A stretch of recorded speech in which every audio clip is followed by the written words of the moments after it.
Welcome everyone to the 2022 Women's History Month celebration. The theme is lighting the way to the future. So we're so glad you are here. My name is Ingrid Paris Hicklin, and I will serve as your moderator. It is my pleasure to introduce to you the president of the Old Dominion, Virginia chapter of the Links Incorporated, Dr. Anita Young. Dr. Young began her tenure as chapter president in 2020 at the start of the global pandemic. She has guided efforts to transform programming to a virtual platform with a focus linked to advocacy through action. Under her leadership, the chapter has provided impactful services as a result of the pandemic by addressing healthcare disparities, food insecurity, educational enrichment, such as the Saturday academies, clothing donations, as well as strengthening community partnerships. Welcome, Dr. Young. Thank you very much, Ingrid. It is my pleasure to bring you greetings from Old Dominion, Virginia chapter of the Links Incorporated. Established in September of 1993, we pride ourselves as the 250th chapter of the Links Incorporated. We are a nonpartisan chapter and organization that is linked in friendship and connected in service. Old Dominion, Virginia chapter delivers unwavering service in Prince William County, Virginia. We are committed to providing equitable and inclusive philanthropic activities as a chapter and collectively through partnerships with community leaders. As many organizations are doing across the nation, we acknowledge and reflect on the strength and brilliance of women during the month of March. The power of women's contributions was originally established as a day of observance in 1909, a week in 1978, and a month in 1987. However, we know that history is layered by women who were and continue to be the first influential change agents. Women's history is not just past tense or the opportunity to reflect on the fight for women's equality. Women's history is a lived experience as we are witnessing the Supreme Court confirmation hearing for the Honorable Judge Brown Jackson. Women's history is future history and the reassurance that women will continue to make an indelible impact for generations to come. Today, we have the pleasure of engaging with a panel of women who were and are the first in their chosen professions and have influenced the past, are living the present, and are trailblazers for the future. Get ready. Get ready for a her story lesson today from women who are lighting the way for the future. Thank you very much, and I hope you enjoy the program. Thank you so much, Dr. Young. It is my pleasure now to introduce Martha Lloyd, past president of the Old Dominion chapter of the Links Incorporated. Martha Lloyd served as president during the program years 2015 through 2018. Highlights of her administration include technology advancements, partnership with the Prince William County Boys and Girls Club, and spearheading the launch of the National Association of Black Engineers, NSBE Junior chapter. The Women's History Month celebration was initiated under Martha Lloyd's administration. Welcome, Martha Lloyd. Good afternoon, and thank you, Ingrid. Happy Women's History Month, everyone, and thank you for joining us today as we celebrate the contributions of history-making women. Ingrid, you are correct. The celebration of the Women's History Month was initiated during my administration when we were trying to get our cadence with an annual event. but retain the flexibility to change topics relevant to current events while recognizing the often overlooked contributions of women. March turned out to be the perfect month because, of course, it's Women's History Month, a time to reflect and celebrate the courage and accomplishments of women. The vision for the hashtag #MeToo movement was presented to me by one of our chapter members, Stephanie Rogers. She spearheaded the event, also co-chaired by another member, Dr. Cynthia Jacobs Carter. You may remember that it was really trending at that time in 2018. Our keynote speaker was Dr. Janetta B. Cole. You may know her as a museum director, author, and anthropologist, but if you didn't know, now you know, she was also the first female African-American president of Spelman College. Our panel of speakers were queried about their experiences with the Me Too movement, how it impacted them, and the challenges they face. We know they're trailblazing women because 3 of them have returned today, leading the way for change. Really fitting with our theme today of lighting the way to the future. As Michelle Obama stated, there is no limit to what we as women can accomplish. As we continue with our Women's History Month platform, listen to our panelists' stories, hear the voices and memories of these women who have loved hard, worked hard, broken down barriers, and left long-lasting legacies for generations of women and girls to come. I'll wrap up with this last quote. Justice is about making sure that being polite is not the same thing as being quiet. In fact, oftentimes the most righteous thing you can do is shake the table. Most of you know that's AOC, right? I'm looking forward to hearing about the table shaking our panelists have done in their quiet politeness. Thank you for your support today of our panelists and our future together. Thank you, Martha Lloyd, again for such timely remarks. This afternoon, you have an opportunity to meet outstanding individuals who have made history. Each panelist will be introduced by a member of the Old Dominion, Virginia chapter of the Links Incorporated. Now let's meet the panel, starting with Vita Patterson, sharing the bio of the first panelist. Thank you, Ingrid, and good afternoon. Yes, I am Vita Patterson, and it is my pleasure to introduce Delegate Herring. Charnel Herring was elected to the General Assembly in 2009 and chosen as Majority Leader of the House of Delegates in 2020. She was the first woman and the first African American to serve as Majority Leader of the House of Delegates and as Chair of Courts of Justice. Delegate Herring also previously served as Chair of the Virginia State Crime Commission and on the Committee on District Courts. She currently serves as Chair of the House Democratic Caucus.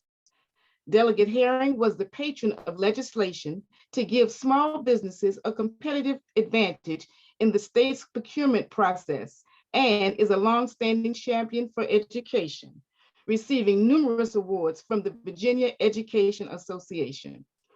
Delegate Herring successfully passed the Virginia Clean Slate Act, removing barriers and addressing systemic inequities to provide a clean slate for Virginians who have paid their debt to society or had charges deferred or dismissed, and writ of actual innocence legislation that ensures a fair and expedient process for a person who has been wrongfully convicted and is serving time in prison.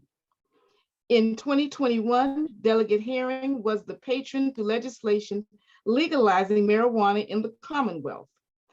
Herring was also chief co-patron of legislation that ended the death penalty in Virginia, making the Commonwealth the first Southern state to end the practice. Delegate Herring founded the Virginia's Legislative Reproductive Health Caucus, and in 2020, she sponsored the Reproductive Health Protection Act, repealing restrictions on women's health care in Virginia.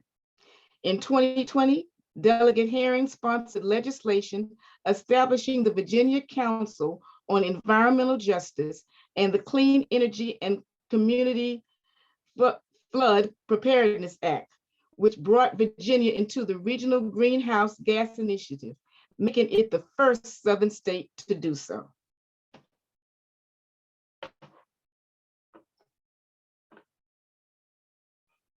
Good afternoon. My name is Jane Reynolds, and I have the honor of introducing Andrea Bailey, Prince William County Supervisor for the Potomac District. Andrea Bailey won her elected seat in 2019 by a mandate of 64%. Supervisor Bailey currently serves as the first African-American woman county supervisor in the Potomac Magisterial District on the Board of County Supervisors in Prince William County, Virginia. She served as vice chair of the board during her initial term. To promote voter education and engagement, she was employed as the Community Engagement Director for the League of Conservation Voter Education Fund, a nonpartisan 501c3 organization to register over 10,000 voters in Prince William County. Supervisor Bailey currently serves as a board member on the Potomac Rappahannock Transportation Council, Virginia Railway Express, Council of Government, and on the Virginia of Counties Health and Human Services Committee. Andrea Bailey has actively supported the homeless shelter known as SOME, S-O-M-E, So Others Might Eat, in Washington, D.C., spanning over 5 years. Her commitment to the shelter for battered women, Action in Community through Service of Prince William Incorporated, best known as ACTS, has extended over a 10-year period. She is a past national board member with the National Coalition of 100 Black Women Incorporated and was a chartered member for the Prince William County chapter in 2012. She is a national member of the National Association of Professional Women, of which she was given the Who's Who Award of Professional Women in the spring of 2015. She is an executive committee member of the Prince William County NAACP, where she serves the community alongside her husband, the Reverend Cozy Eugene Bailey, who is the president. She is a Silver Star member of Alpha Kappa Alpha Sorority Incorporated, where she has been active for over 40 years. Andrea is a former corporate executive and small business owner in Northern Virginia. She believes that to whom much is given, much is required when you are a servant leader. We are proud to have our sister Andrea Bailey, one of the first African-American women to serve on the Board of County Supervisors for Prince William County, Virginia, on this panel. Good afternoon. I am Michelle Daly, and it is my pleasure to introduce Dr. LaTanya McDade, Superintendent of Prince William County Public Schools. Dr. McDade was appointed July 1st, 2021 as the Superintendent for Prince William County Public Schools, which is the second largest division in Virginia and serves more than 90,000 students. She is the first woman and first African American to serve as superintendent of the school division. During her first 7 months in office, she launched Vision 2025, Launching Thriving Futures. This ambitious 4-year strategic plan serves as a framework for ensuring every student in Prince William County graduates with the knowledge, skills, and habits of mind to create a thriving future for themselves and their community. Dr. McDade joined Prince William County learning community with 23 years of experience in Chicago Public Schools, the third largest district in the nation. She is a proven leader, a passionate advocate for students, a lifelong educator. Dr. McDade is a former teacher, principal, chief schools officer, and district leader. Dr. McDade previously served as the chief education officer at Chicago Public Schools, where she was charged with overseeing all academic offices, supporting over 340,000 students across 638 schools, and ensuring equity and access to high quality education, while managing a $3.4 billion budget. Under her leadership, Chicago Public Schools increased academic achievement, expanded academic programming, such as advanced placement, world and dual language. They implemented the largest international baccalaureate network in the nation, increased graduation rates, increased college enrollment, and reached record low dropout, suspension, and expulsion rates. Dr. McDade completed her doctorate in educational leadership and supervision from Lewis University. She holds a master's degree in leadership and administration from Loyola University and a bachelor's degree in elementary education from Chicago State University. She is an active member of Alpha Kappa Alpha Sorority Incorporated. Dr. McDade deeply understands schools' communities, knows how to support their academic growth. She is dedicated to the field of education and passionate about improving the quality of life for all children through a lens of equity. Citing a quote by John Dewey, her mantra is, education is not preparation for life. Education is life itself. Good afternoon, ladies. My name is Sheila Garnett, and I'll be introducing Kim B. Miller, Prince William County Poet Laureate. Kim B. Miller is the Poet Laureate of Prince William County, Manassas, and Manassas Park, Virginia, October 2020 to October 2022. She is the first African-American Poet Laureate for this region. Kim's poetry is inspirational.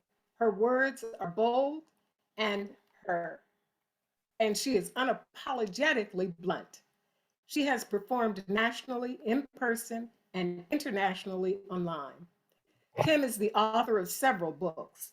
She performed at the National Black Theater, the Atlas Performing Arts Center, Northern Virginia Community College, University of Pikeville in Kentucky, and many other venues.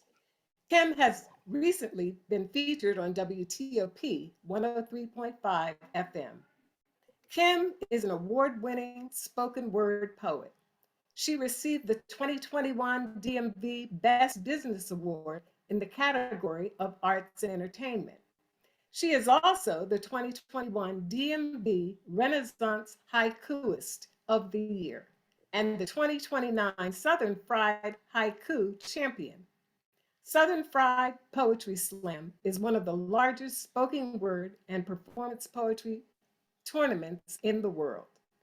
Kim was born in Brooklyn, New York, but she is a longtime resident of Dumfries, Virginia. She serves as a substitute teacher for Prince William County Schools, and she teaches parenting classes for the county as well. Kim is a facilitator.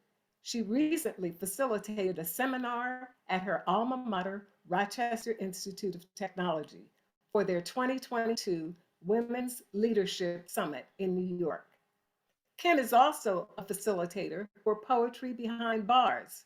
This program is for women who are incarcerated.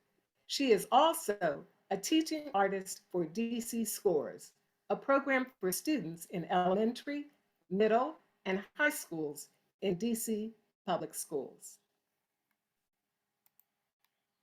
Greetings again. It is my pleasure to introduce Benita Fitzgerald Mosley, the first American woman to win the 100-meter hurdle at the Olympic Games.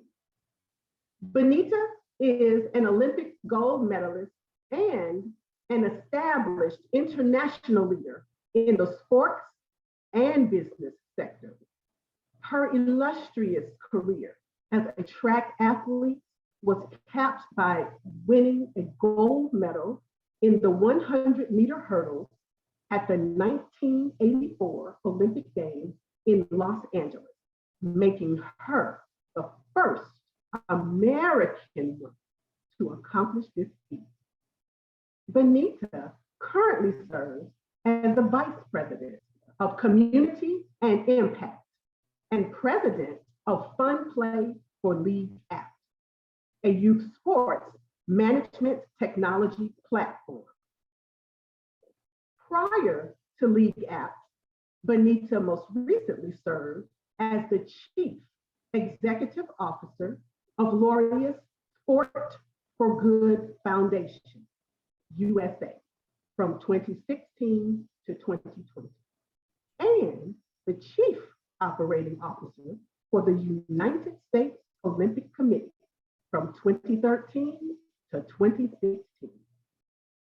Serving as USA Track and Field's Chief of Sport Performance from 2009 to 2013, Benita led Team USA to win 29 medals at the 2012 Olympic Games in London, the most of any US track and field team in 20 years.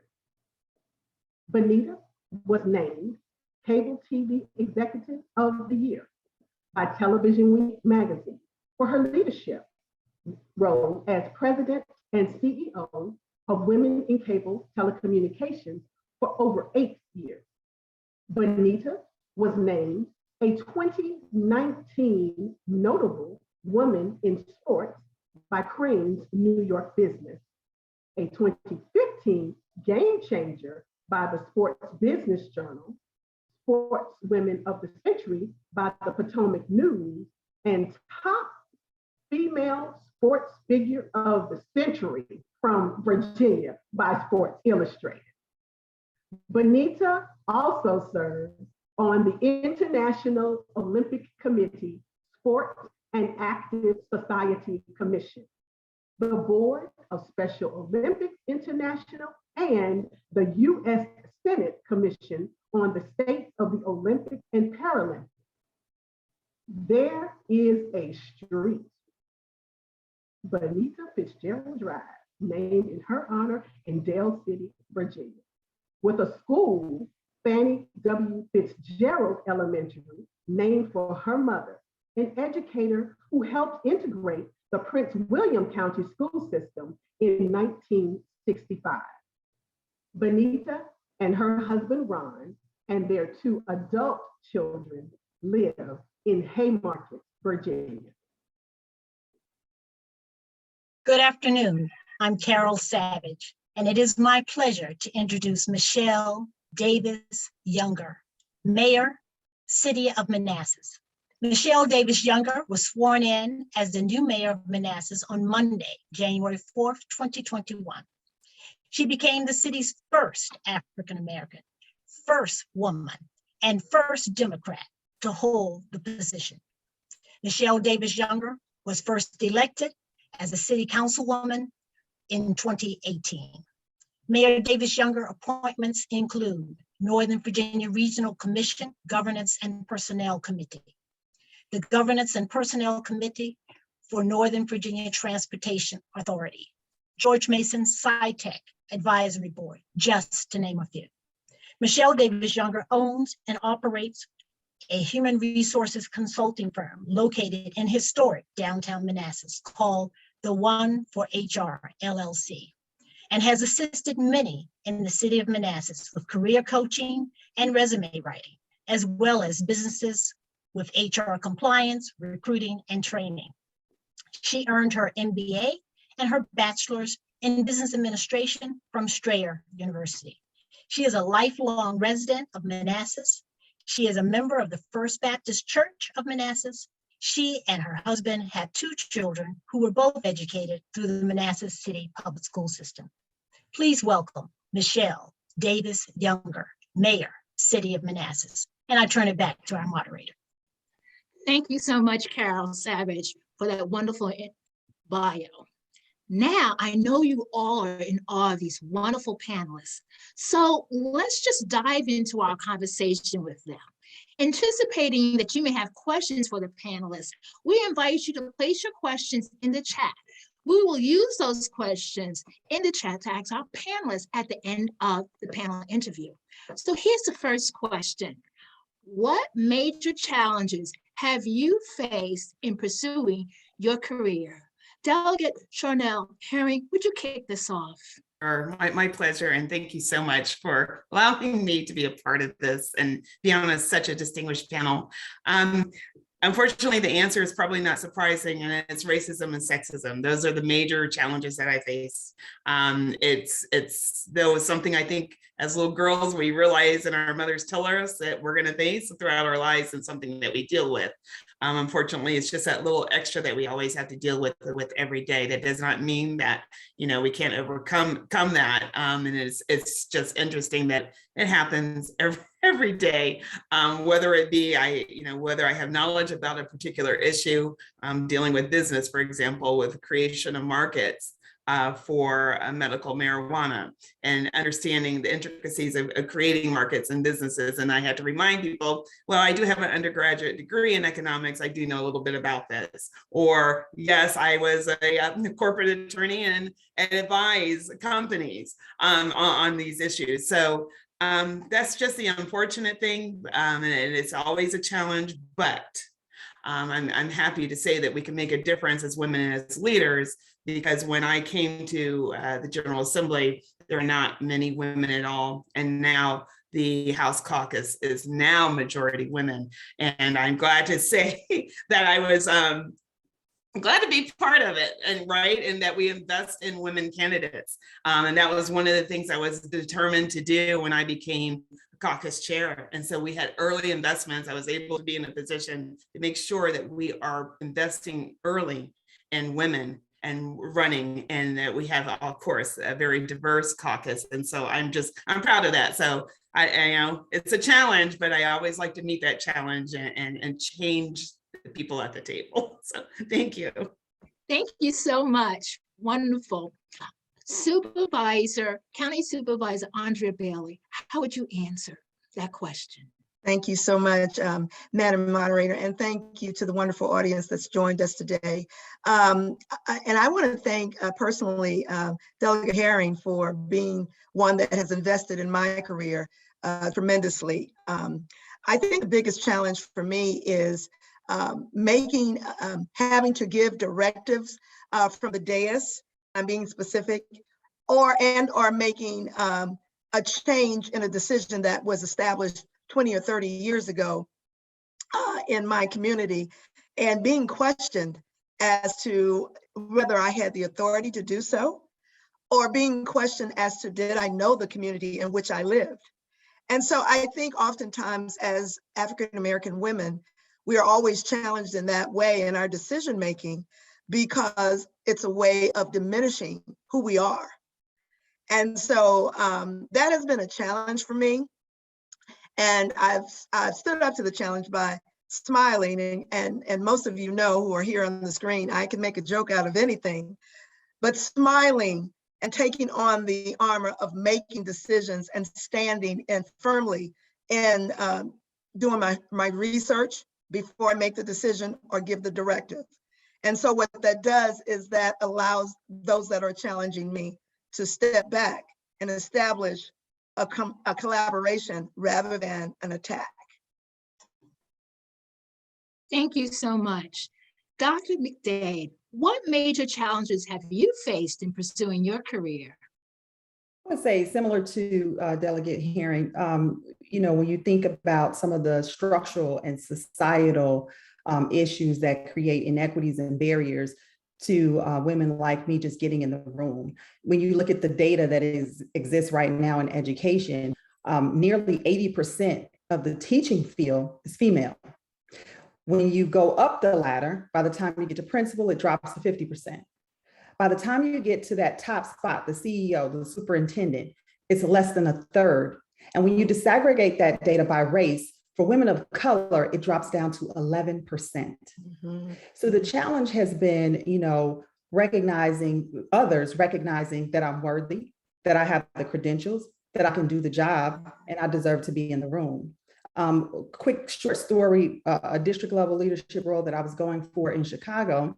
I remember interviewing for the role, and the panel was made up of 2 white men and 1 Black female. And after the panel was, you know how you walk out and you know you knocked it out the park.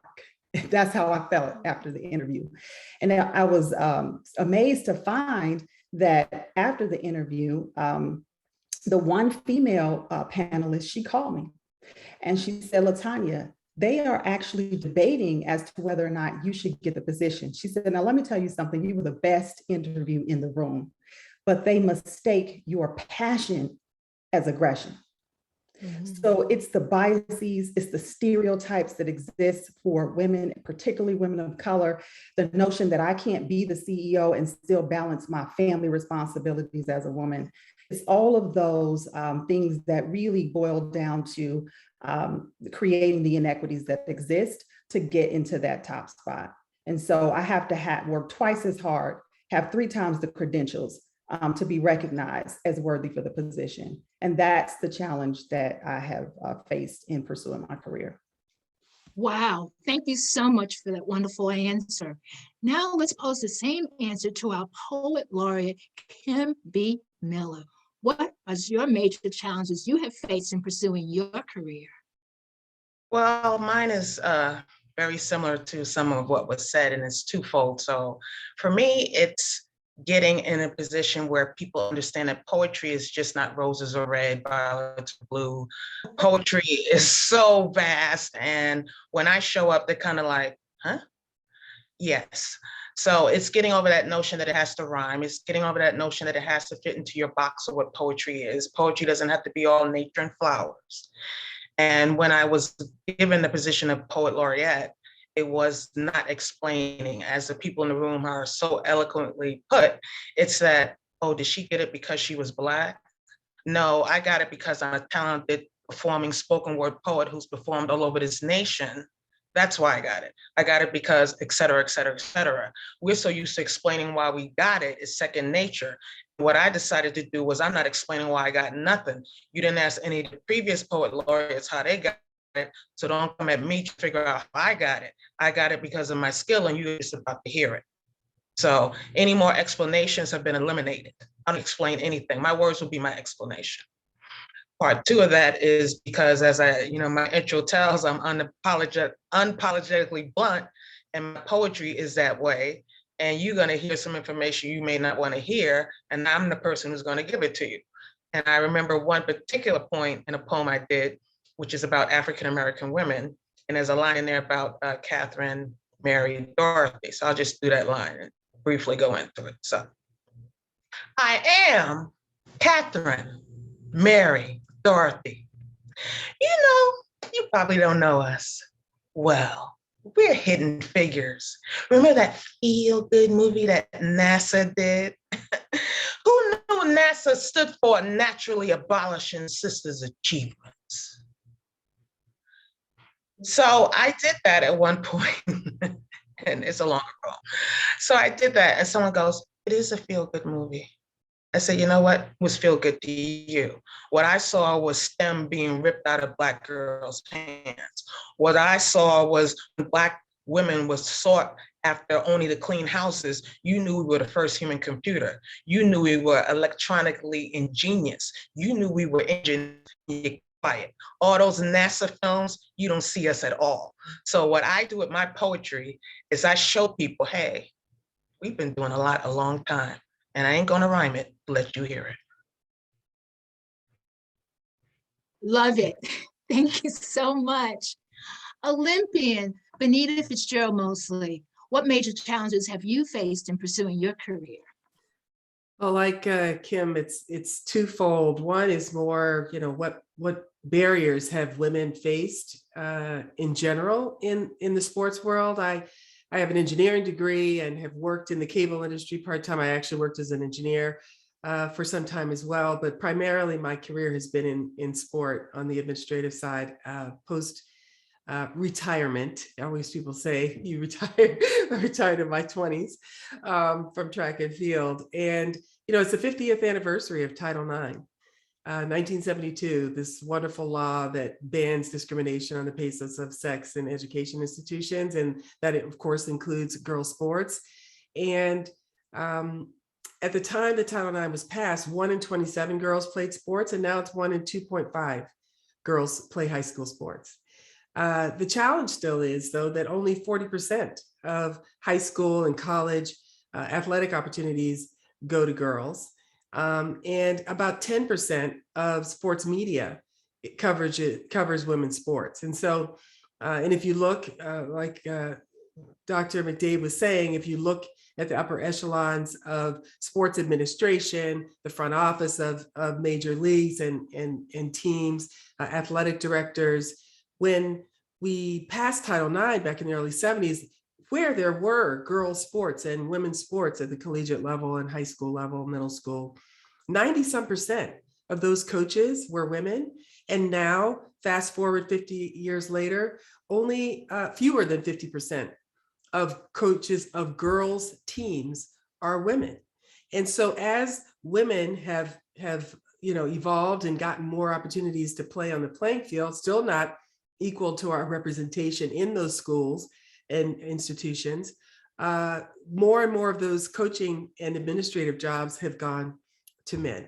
It's just had an absolute reverse. And so that's what I faced in my career, certainly the sexism, racism kind of in general, but in women's sports and in sports in general, it's even heightened.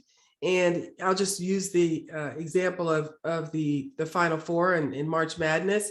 Everybody does a bracket, everybody does the men's bracket. Women's sports going on at the same time. You guys saw a year ago, they were showing the men's weight room and training facilities in a ballroom in a hotel with a myriad of athletic equipment and sports equipment. And the girls had one rack of dumbbells in a small room for them, for all of the women at the tournament. And so many of those changes have happened, but it's 2022, 50 years into Title IX, we're still fighting those battles. I was talking to the CEO, I work at a sports technology company. So how many Black faces do you see? How many Black females do you see as a VP in a company? And this is a mid-stage startup, and talked to the CEO, and he just complimented me on how gracious and kind I am, even when I'm faced with adversity in the company. And I wanted to tell him, I don't have a choice but to be gracious. I don't have a choice but to be kind. I don't have a choice.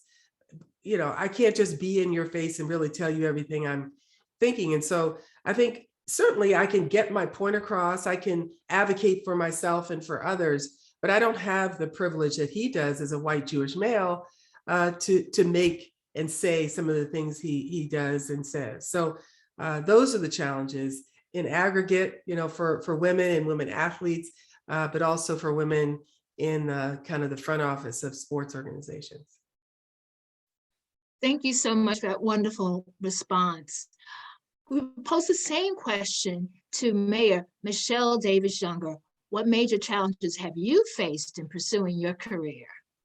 Nini, good morning. Thank you so much for the afternoon now. Thank you for the opportunity to participate with so many distinguished ladies today.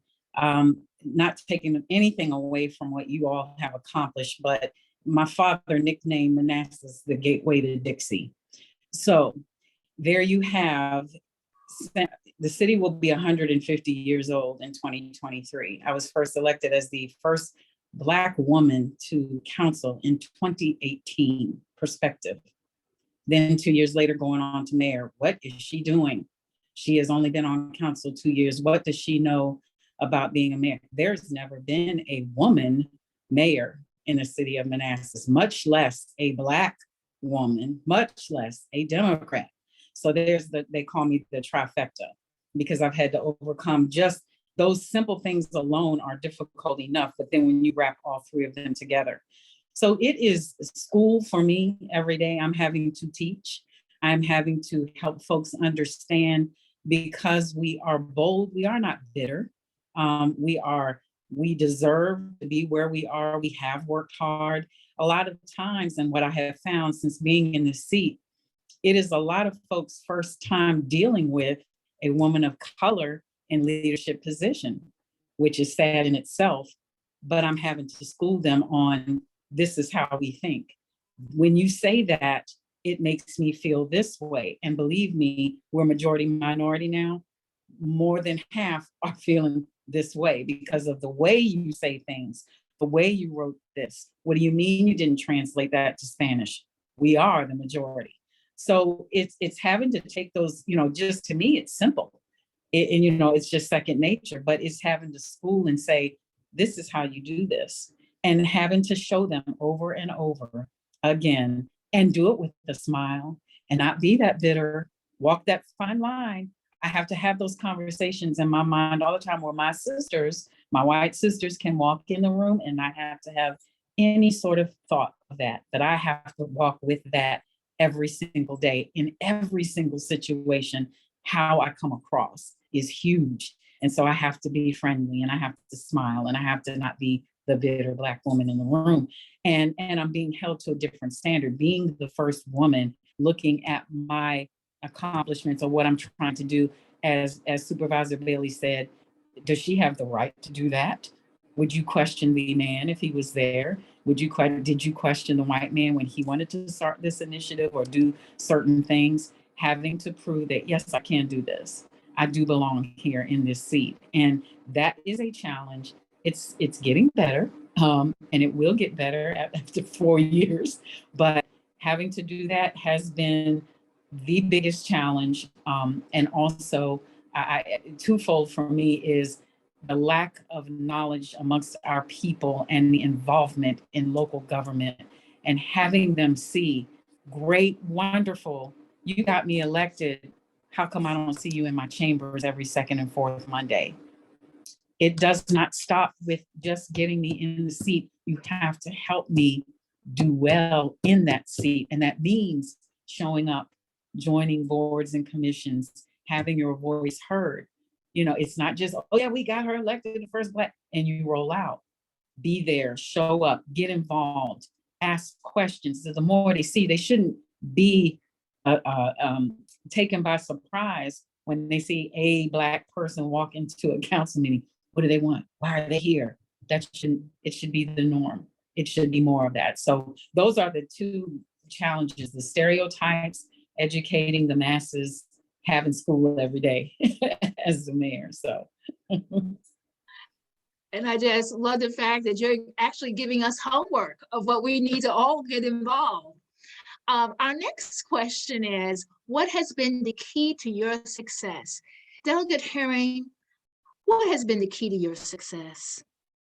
Well, thank you. I'm glad that you think I'm successful. I question, and I don't ever want to. I've done some things, but I always feel that successful. I will be determined when I leave this earth, and when the work is done, and what impact I have left, and what course of change in people's lives. That I think that's really, for me, that's what's going to be determinative. But for my ability to do what I do and what I love is just the key is my home, the love of my mother, the things that she taught me. That's why I do what I do. And knowing my presence here on this earth is not for me, and it is to make sure that people live a better life. And without her love, without her guidance, I couldn't do it. And so that is just that's her, the key. It's her. And as many of you know me, I'm really close with her, is because of that stability, the strength, and just to see her live her life and do the things that she's done. What I'm doing is so small in comparison, especially during the time that she grew up and the challenge and things that she fought for, and when she was in college. Yeah, so I'm just hopefully continuing her legacy, the legacy of her mother. And when I leave this earth, and we'll see, but I'm hopeful that the things that I've done and things I've championed so far, the legislature has made a difference in people's lives. Thank you so much. Thank you. What has been the key to your success, Supervisor Bailey? I tell you, that was powerful. Prayer. prayer has been the key to my success. And when I think about, I was saying to a high school class this past week, I was supposed to be a statistic, a bad statistic, and that I came from a single parent home, raised in a 4-generation home, me, my mom, grandma, and great grandma, with no father in the home. So I was supposed to be a statistic, and I am. I'm a successful statistic. And I say that because of prayer. I know that those 3 women prayed for me. They prayed for me when I was not around them. They prayed for me when I was with them. And so my spiritual confidence comes from prayer. It comes from having to be able to exist when one says that I can't, knowing by getting on my knees that I can. That has made me more successful. When I left my mama's house with my husband and I wanted to go back so bad, knowing that God was with me and pushing me forward has catapulted me to being right here on the screen with you today, because I know that he's with me all of the time. And I have prayer warriors that in this cruel world of politics that prays with me in the morning time, or I can call at 3 in the morning when I can't sleep and get me through. So it's been prayer, nothing but prayer, not on my own volition, nothing that I've done. But I truly believe to whom much is given, much is required. And so it's required that I do the Lord's work. That's just who I am. That's when I can get through when others don't care for me or others throw a trap for me. I go to prayer. So that it's as simple as that for me. And that's a very good question, because oftentimes we think it's because we've gone and gotten the degrees. It's because we've crossed every T and dotted every I. But the power of prayer allows us to live, breathe, and have our being to do that. So as simple as that, prayer. What a wonderful answer. I never get tired of saying this. School Superintendent Dr. McDade, how would you answer? What has been the key to your success? I would have to say grit. Being a daughter of immigrants, growing up in poverty, my dad always told me that there's nothing that beats hard work. And so for many, people just saw me as a scrappy kid from the south side of Chicago.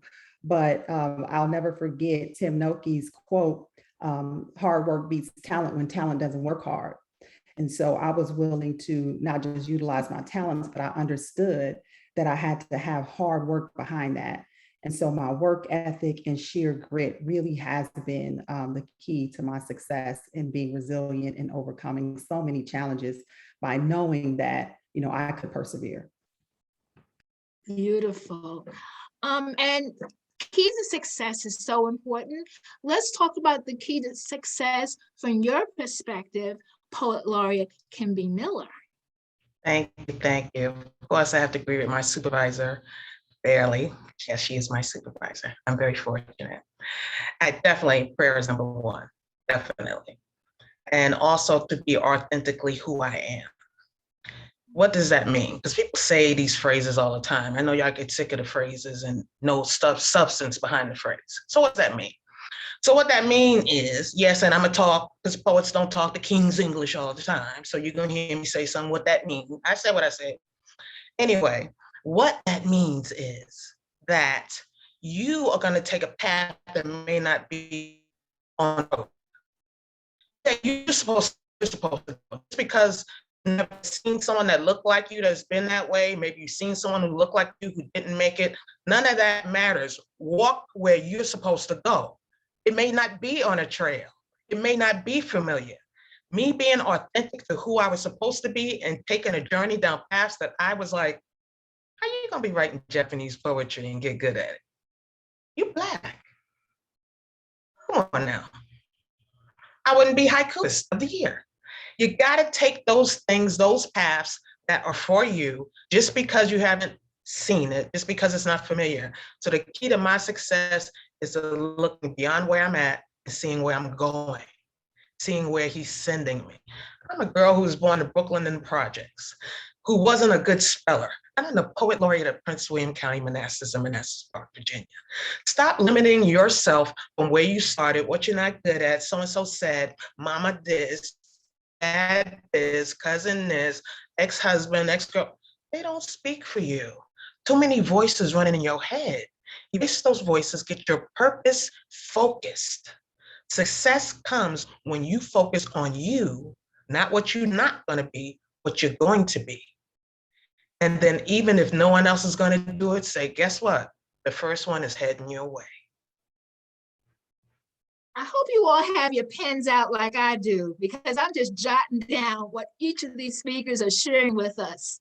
What wonderful lessons and keys to success.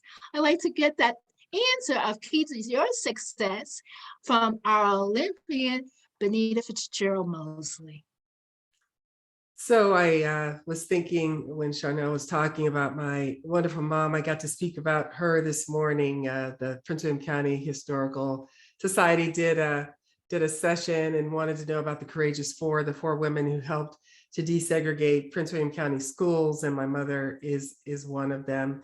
And I was doing a bit of consulting a couple of years ago for a short stint and continue to do some kind of on the side in addition to my job and through my public speaking as well. And my husband's like, so you need a company, you need to name your company something. And I said, well, you know, I'm a hurdler, and the leg that goes over the hurdle first is your lead leg.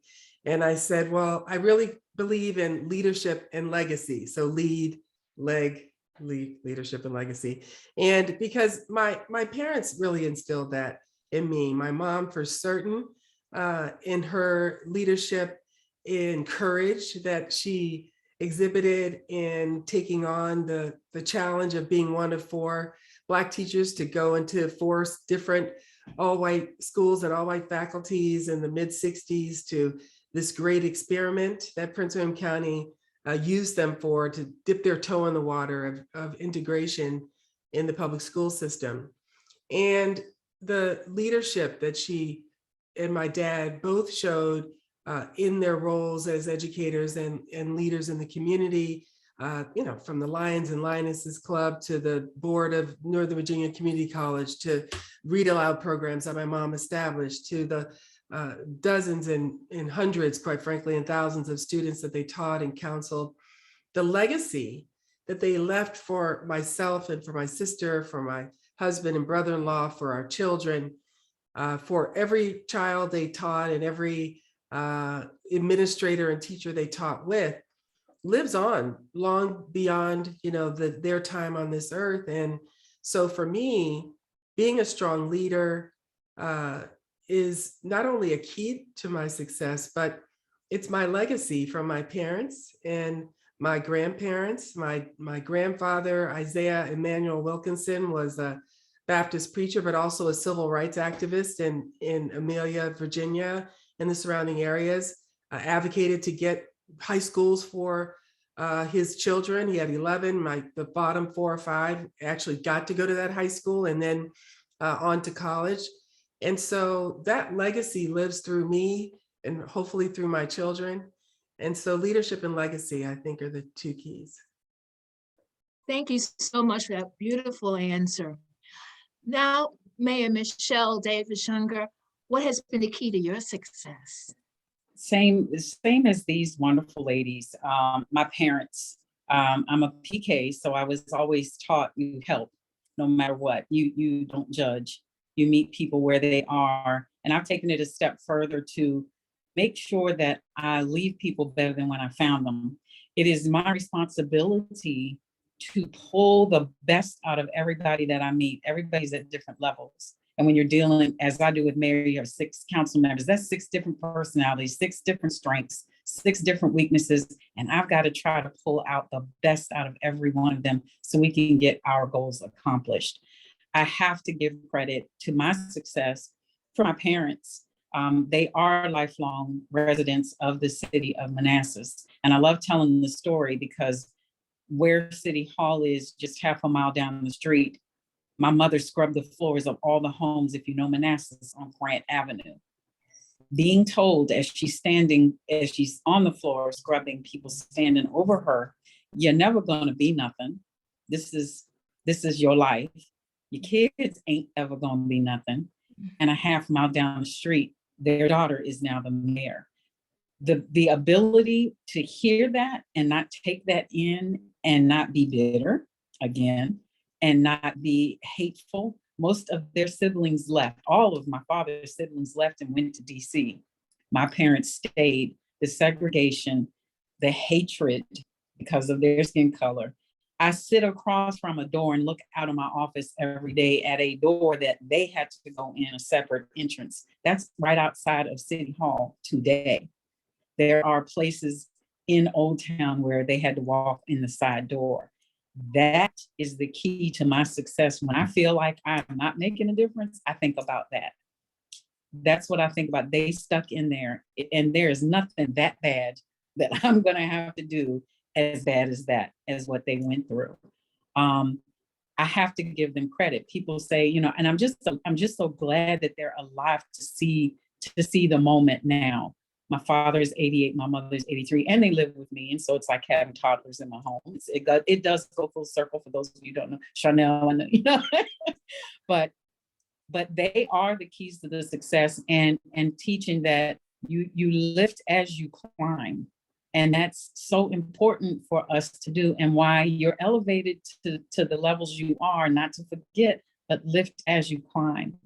And so I have to, they are the reasons for my success. When I didn't understand why I got to get up and talk, but now I'm thankful for it, that they did make me do that. But utilizing my God-given talent of charm, personality, the ability to relate to people, make them laugh when they don't feel like it, has also been helpful in my success. Probably why I knew I was going to be HR in like 3rd grade, because I love people.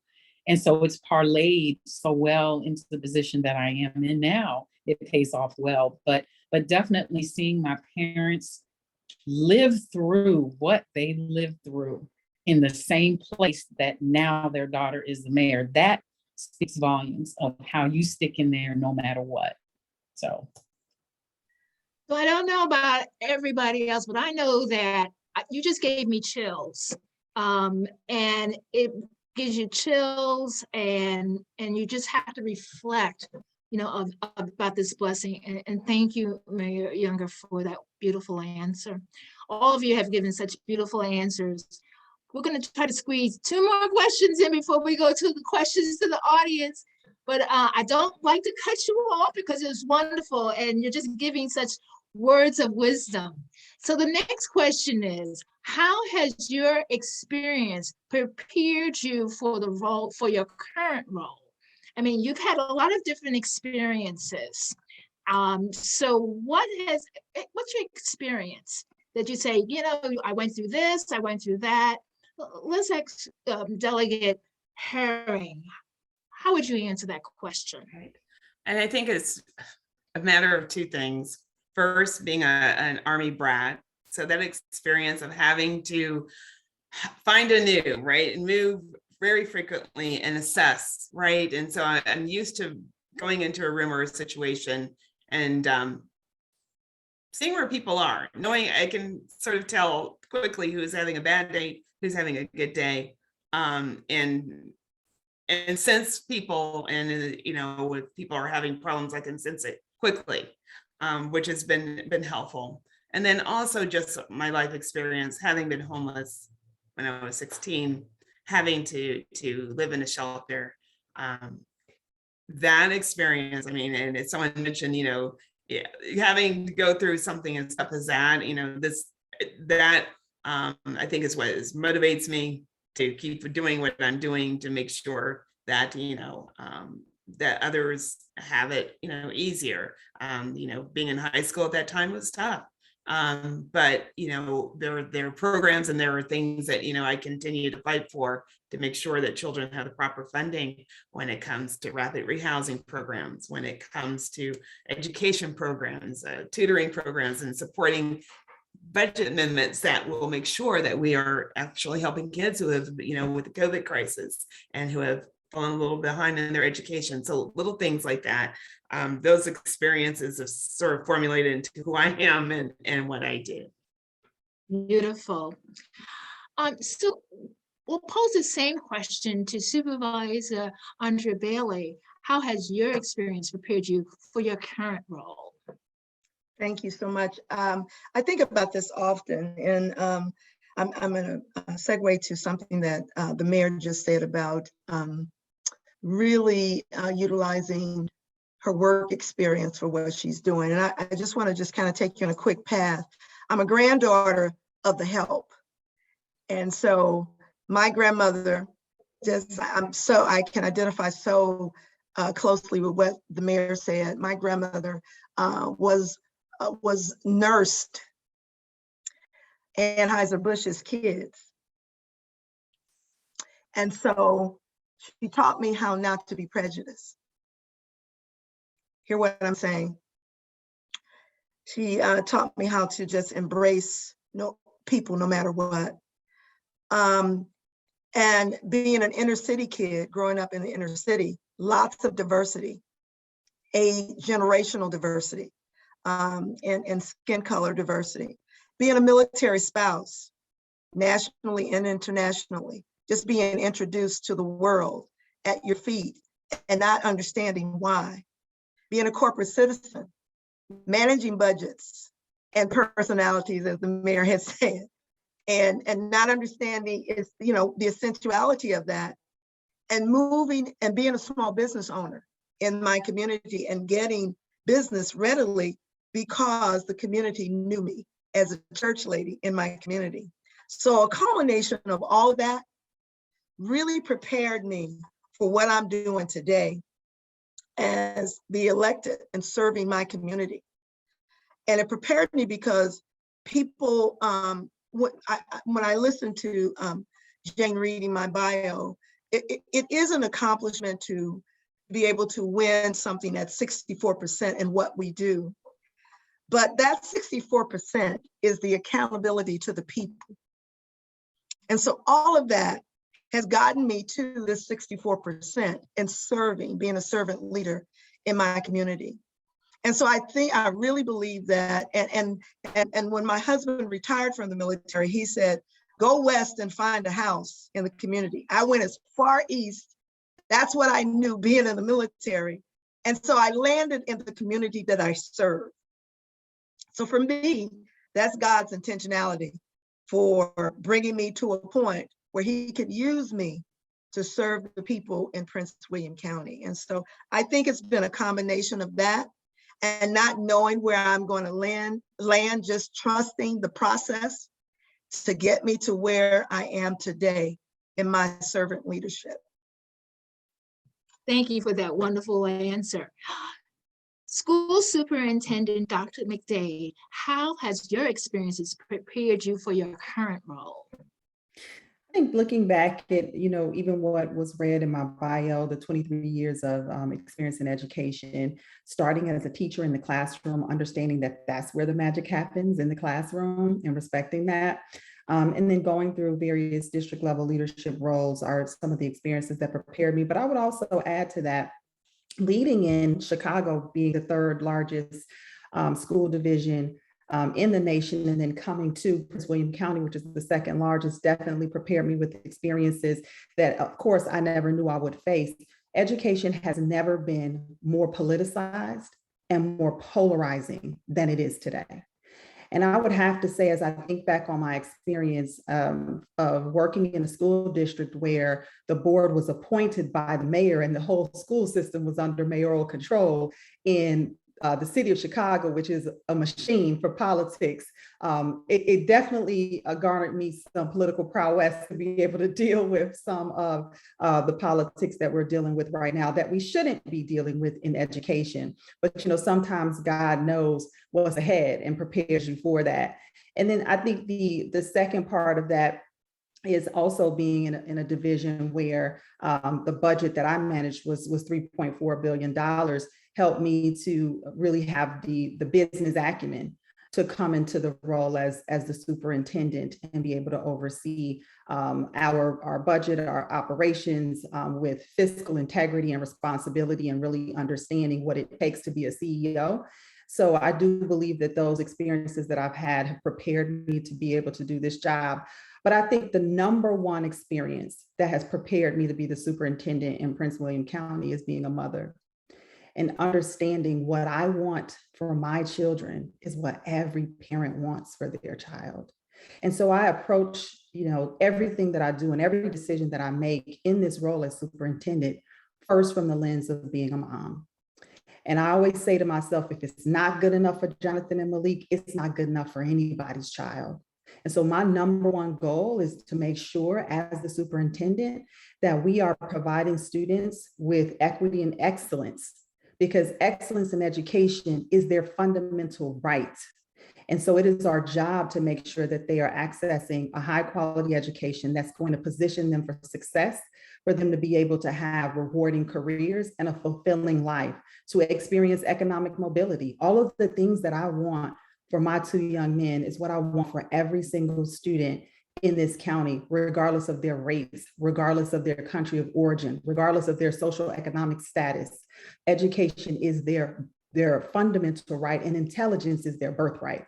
And so that is my goal. And I think that, being a mother really is the experience that has ultimately prepared me for this role.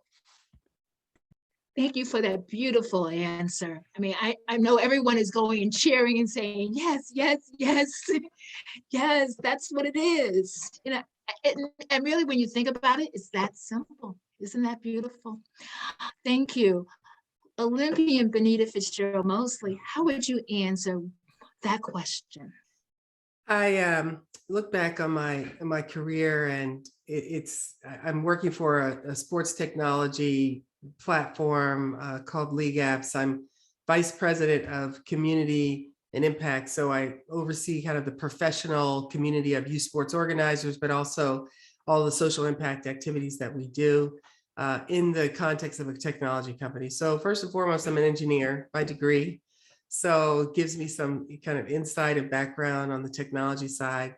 Have certainly had a myriad of leadership roles in the sports industry, which allows me to have the relationships I need with the professional leagues and with national governing bodies, with other laureates, with other youth sports organizations. And I've done a lot of work around social impact, be it women's advocacy through the Women's Sports Foundation or Women in Cable, or through sports-based youth development programs and providing grant funding to those organizations. So kind of all comes together in this place, which is why I ultimately accepted the role, as opposed to a couple of other offers I had at the time. And so I'm enjoying myself. It's about 1.5 years. The organization's growing by leaps and bounds. And as a startup, the whole thing is, how, what's the exit, right? Are you selling the company? Are you going public? And it's kind of cool, having worked for nonprofits my whole career, for the most part, to now be in a company that, might make me a millionaire someday. So that's kind of cool on the fun side of things. But I really think back to one day at the track. It was a few weeks. It was just after I'd made my second Olympic team, and it was 1984 summer, and I was at the University of Tennessee. It's my alma mater, training, and it was a hot summer day. It was a few weeks before the Olympic Games, and I'm sitting there thinking, kind of as my dad always taught me, visualizing myself at the Coliseum in Los Angeles running, and I couldn't see myself winning. Like, I'm thinking to myself, oh, I hope I make the final. I hope I run my personal best. I hope somehow I wasn't thinking about someone else winning the gold medal. It was always someone else, right? And then all of a sudden I said, well, why not me? Why not me? Why am I not going to be the one that wins the gold medal? Why am I not the best in the world? Why not me to cross the finish line first? Why not me to get the national anthem sung and played in my honor? Why not me get the gold medal around my neck? And it was that epiphany in that moment on the track in the hot sun that allowed me to walk into that Coliseum several weeks later with an expectation that I was going to win the gold medal. And not that somebody else was going to do it. It's not so. No, Benita Fitzgerald Mosley, that's my gold medal. I'm going to win. And in that final, when Shirley Strong was coming up on me in the final, and a God just put wings on my feet, I felt like, and I ended up beating her by 4/100ths of a second to win the gold medal. I've used that to fuel me throughout my career. And every challenge, when I'm a director of Olympic training centers at the US Olympic Committee, and a headhunter calls and said, would you like to, throw your hat in the ring to be CEO of Women in Cable Telecommunications? You mean you want me to go from sports to cable television? You want me to go from a director to a CEO? You want me to, move from Colorado to Chicago? Like, you want me to do all these crazy things well, why not me? And so that to me is the culmination of the experience as an athlete, as an engineer, as a leader, all comes together. And people talk about imposter syndrome, and it doesn't exist. We make that up. We need to not, those words do not need to be a part of our vocabulary. We just need to ask ourselves, why not me? Love it. Why not me? Let's all remember that. Let's have feedback on this question from our poet laureate, Kim B. Miller. How has your experiences prepared you for your current role? Definitely my experiences as a New Yorker has been very effective in this role because some of you, well, maybe not all of you who are not from New York know, New York is as you think it is. It is one of those places where, you better come with it or stay home. So that part of it is true. So that mentality of bring your excellence, I translated it to bring your excellence. So when I got the mindset of bringing my excellence, I was going to start at a point that was excellent for me. And that's where the discernment comes in. And I think that's where the discernment comes in for a lot of people erroneously. What am I saying? So basically what I'm saying is you have this standard that you make in your head. You say it's the world standard. You try to live to this standard, and the standard is fake. Your standard of excellence is created by you. Your standard of excellence is enforced by you. Once you start taking that outside noise and making it your standard, you'll never become something that's a moving target. Set plan goals for yourself. That's how I did it. I said, okay, I'm going to write today. And for those of you say, what happens when you have writer's block? I don't have writer's block.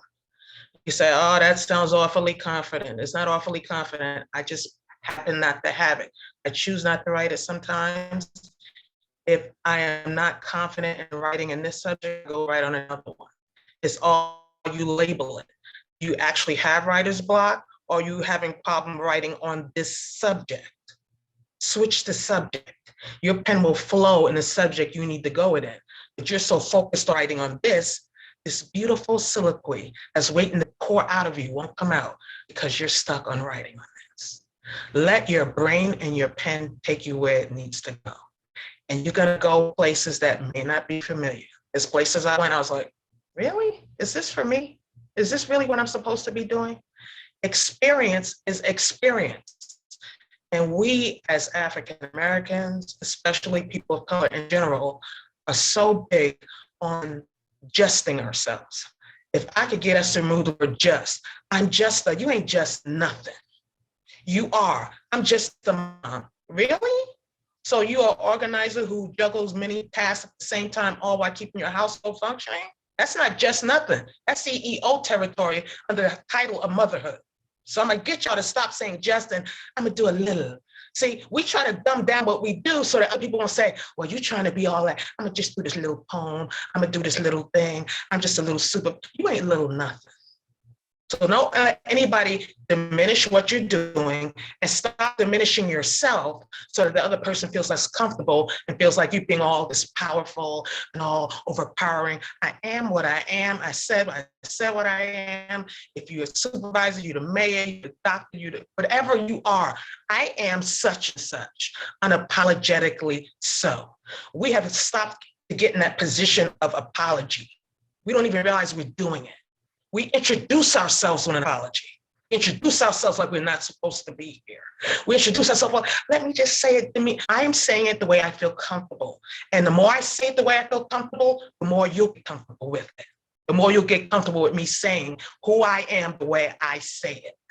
So let's get rid of the diminishing. I get rid of all that. I started talking about me in a powerful and here's who I am way. And people started meeting me where I pronounce myself to be. So experience can get you there, but you got to walk into it. You got to be willing to grab onto that and stop taking yourself pegs down so other people can feel more comfortable. So thank you so much for that wonderful response. We have 11 minutes and I want to give 2 minutes to Mary Younger because I don't feel as if I can cut you off, but then we want to have questions coming from the audience.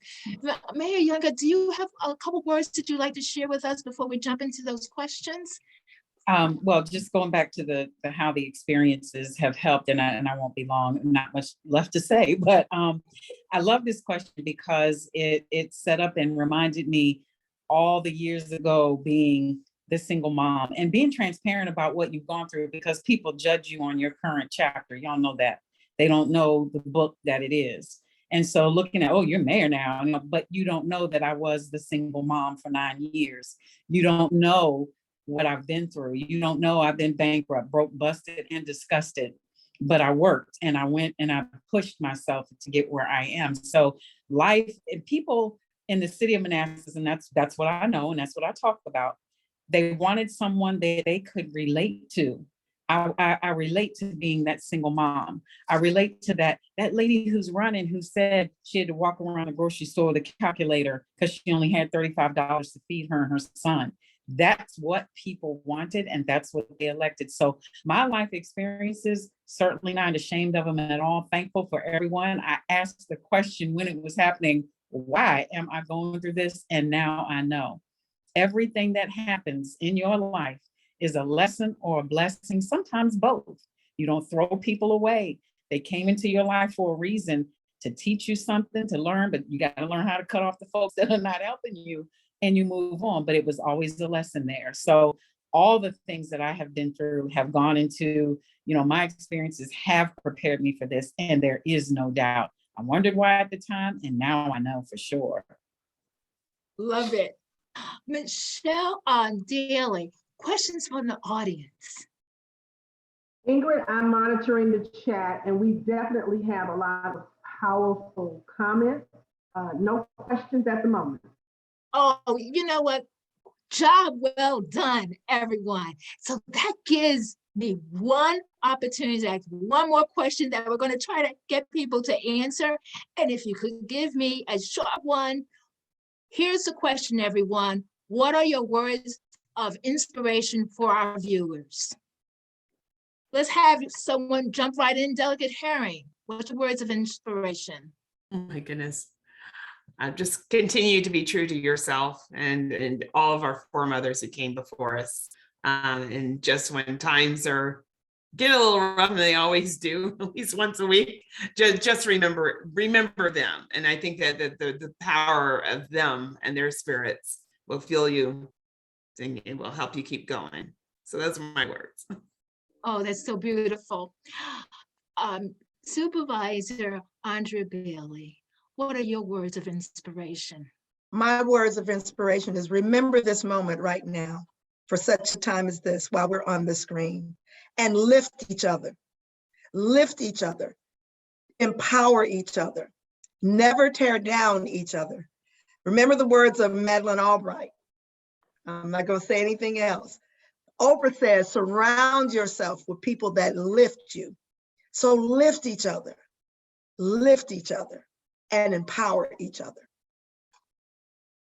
Powerful words. And I feel like I say, this has just been an amazing experience.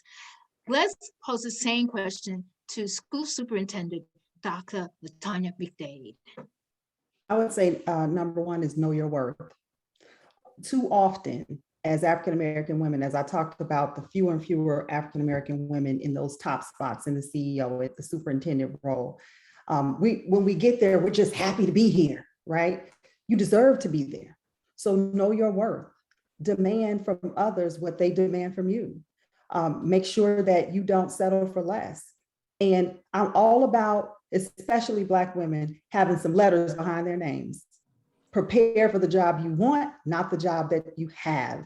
And you got to have the credentials, alphabet soup. I don't care what it is, A, B, C, PhD, JD, have some letters behind your names. And then when you have those letters, you make people respect that. I loved what Poet Laureate Miller said about, I'm not just LaTanya, I am Dr. McDade. I earned that doctorate. And you're going to respect that I have that doctorate. And too many times I see Black women let other people call them Mrs. when they have a doctorate, and they're a room full of doctorate, and you're the only person that's not being acknowledged for that. So number one, know your worth, know your value, demand respect, and get those credentials that will demand that respect. And when you have them, don't lower the standard or pretend like you don't have them, because you do, and make sure people recognize that you do. Beautiful. Thank you. Giving such powerful lessons for sure. Poet Laureate Kimby Miller, how would you answer that question? What are your words of inspiration for our viewers?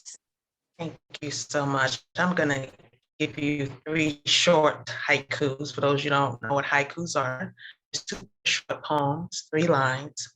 These are the non-traditional ones called senryu. I don't have enough time to really give you a deep explanation, but it's a Japanese poem, and these are non-traditional haiku, 17 syllables. So haiku.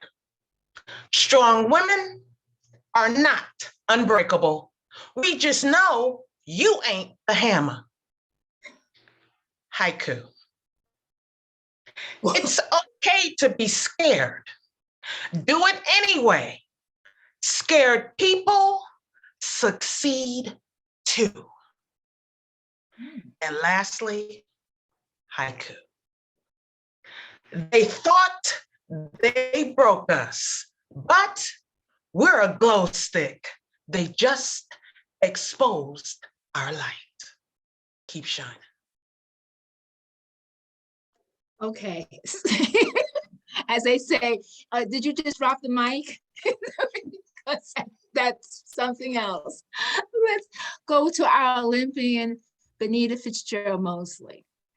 So I kind of think of my life through the lens of a 100-meter hurdle race. And so I would say, have a good start. You can't be afraid to take risks, can't be afraid to challenge yourself to do new things, to get out of your comfort zone. So first and foremost, have a good start. Set high goals.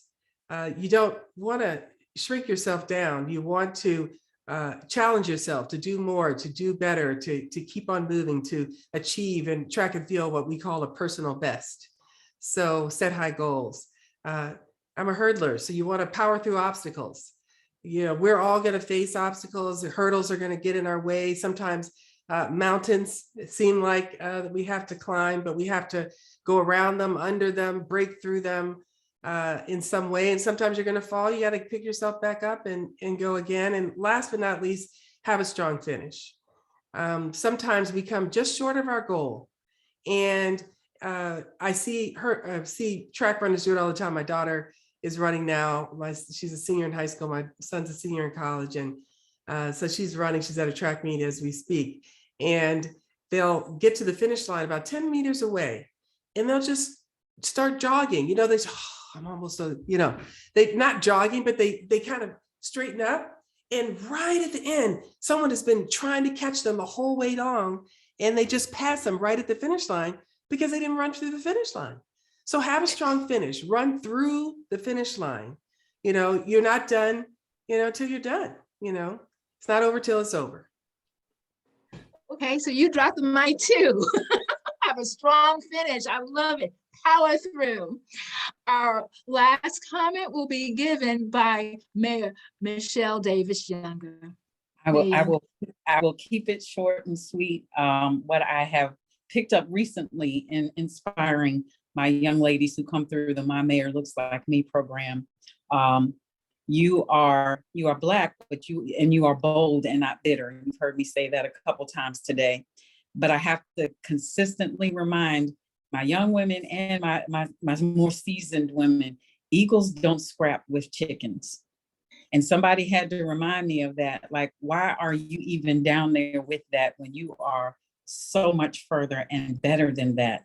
Don't even go down there. Just keep climbing, keep lifting, keep moving, and don't stop. So that's my new thing is eagles don't scrap with chickens. So I love it. That's my, gonna be my that's my motto. mic drop moment. And you dropped the mic. Right. Thank you so much. Well, first of all, let's give our panelists a virtual applause for this amazing discussion. You have inspired everyone who had the opportunity to watch this fabulous discussion. The Women's History Month theme was lighting the way to the future. Everyone, mission accomplished. We thank you for your amazing participation. Thank you, members of the Old Dominion, Virginia chapter of the Links Incorporated, for creating this wonderful program. Equally important is the community that decided to support Women's History Month celebration. Thank you, members of the community, for making this program successful. We are grateful for your support.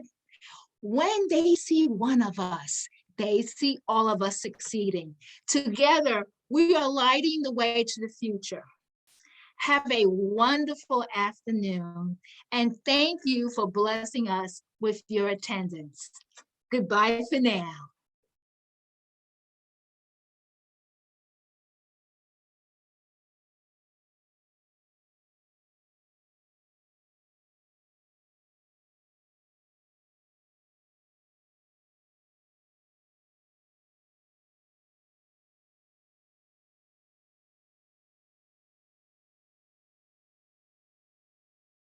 Okay.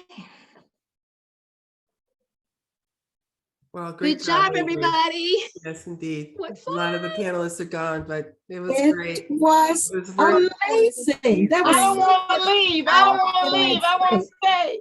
Oh my goodness. Everyone has to make an agreement to be on my show. You all have to be each one. Oh, Kim Oh, Smith, I'm looking at amazing. you. Mayor Young, I need you on the show.